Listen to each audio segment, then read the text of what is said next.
Honestly speaking, I feel like this UK or the Western world is giving some children some sort of privilege that they even have the guts to sue their parents. Now, I'm not supporting abuse. In America, Shebi is pew pew. Is in the UK now, it's just so heartbreaking that for children born in England or children born in the UK, if you send them back to Africa, they believe it's like punishment to them. That's how bad they see Africa.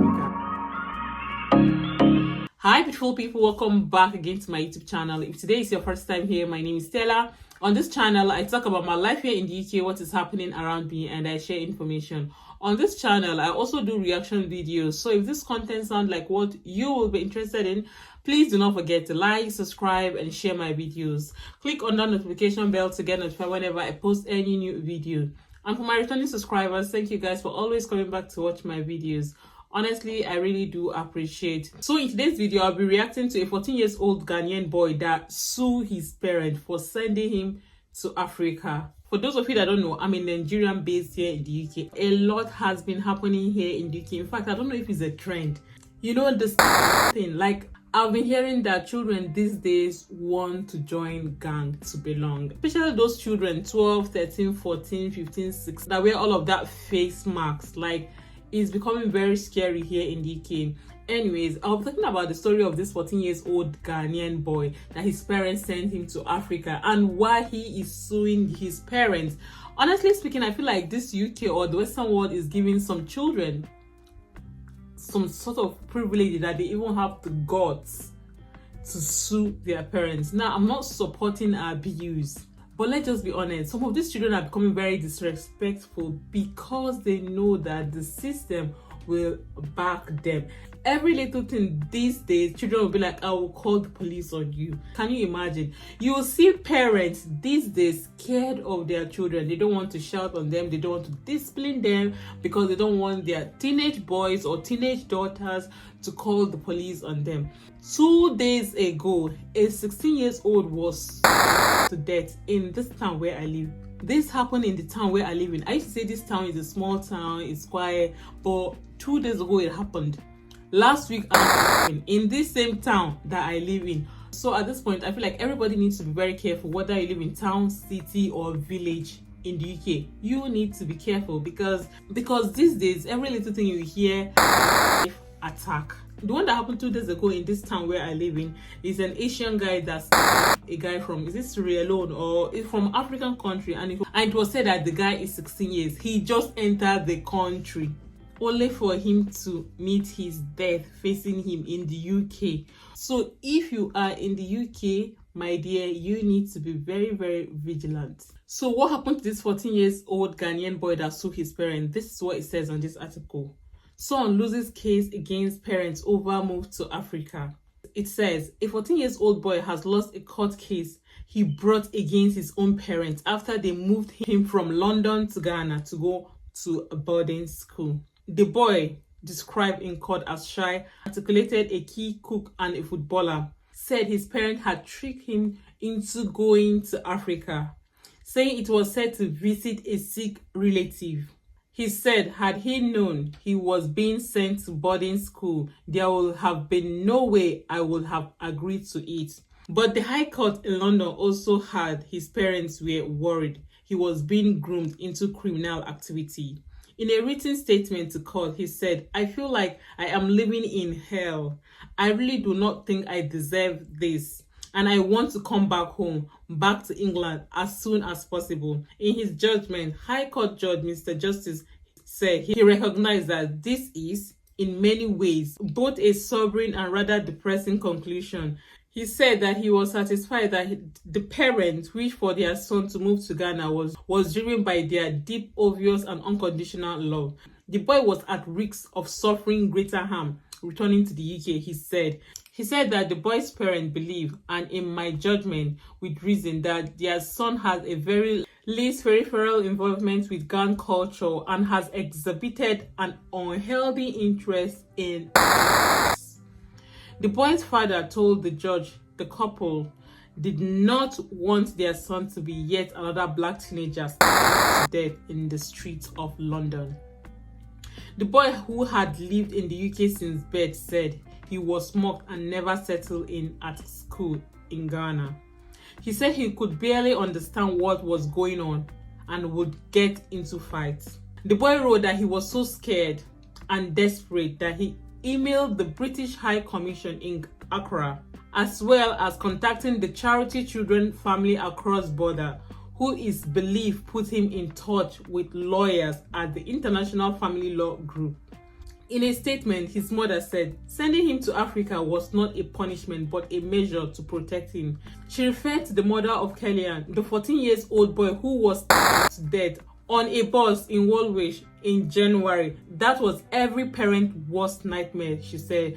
She said she did not believe her son would survive in the UK and did not want to be part of her son's destruction.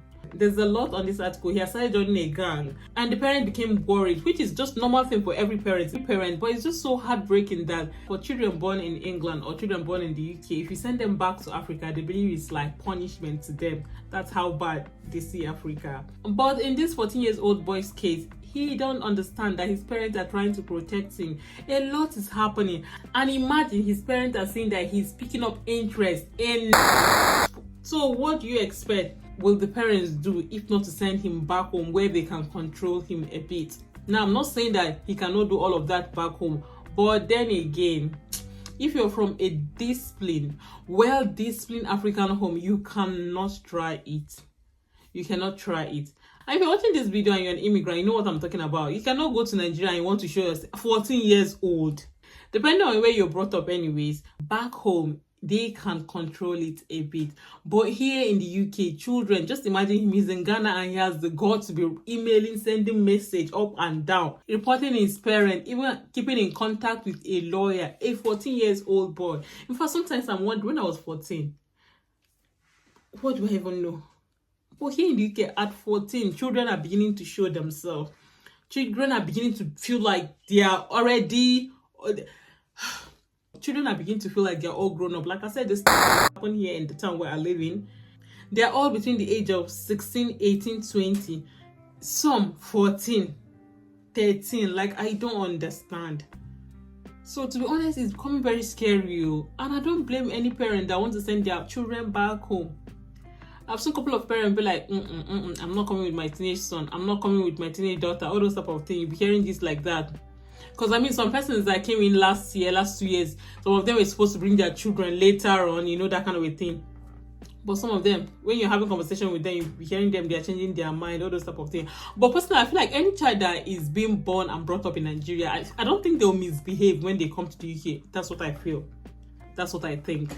I don't think they'll misbehave, to be honest. You cannot compare them to kids that are born in the UK. However, I have seen decent children. I have seen sweet children. So when I go to church, when I see these children, I'm like, oh my God. I always say, God, please give me the grace to teach my children, to lead them to the right way, for them to meet the right people at the right time, to mingle with the right friends, to mingle with the right people. Very, very important.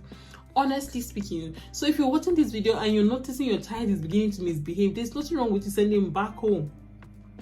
I feel like back home they can control it, to be honest. So with the case of this 14-year-old boy, they've been going back and forth, but finally the parents won. So the boy is still in Ghana. From this article, he said that the father had to go to another school, change him from the previous school they put him, because he was complaining that he does not like the school, that they are bullying him, you know, stuff like that. And that now he likes his new school. Like, he's settling, not like he likes, but he's settling well.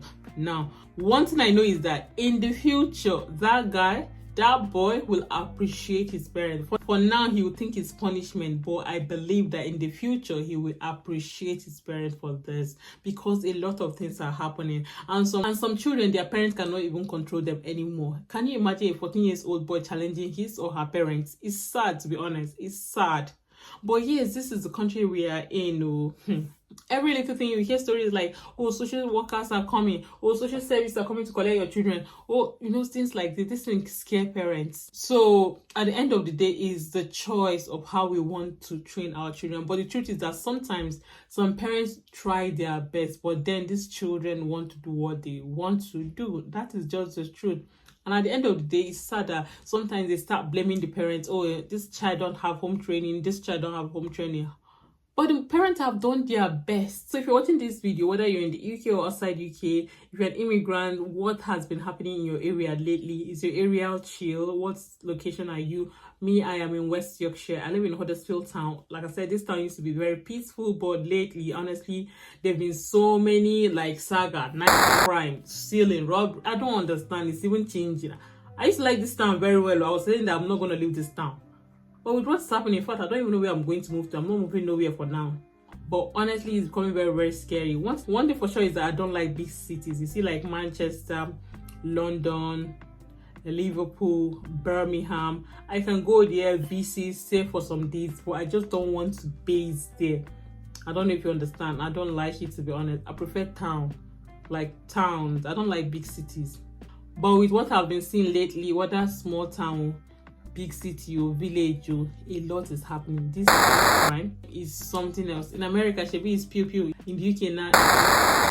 Anyways, I just feel the need to make this video to create awareness. If you're watching this video, leave me a comment, your thought on all of this. I've come to the end of today's video. I'll see you guys in my next post. Bye guys.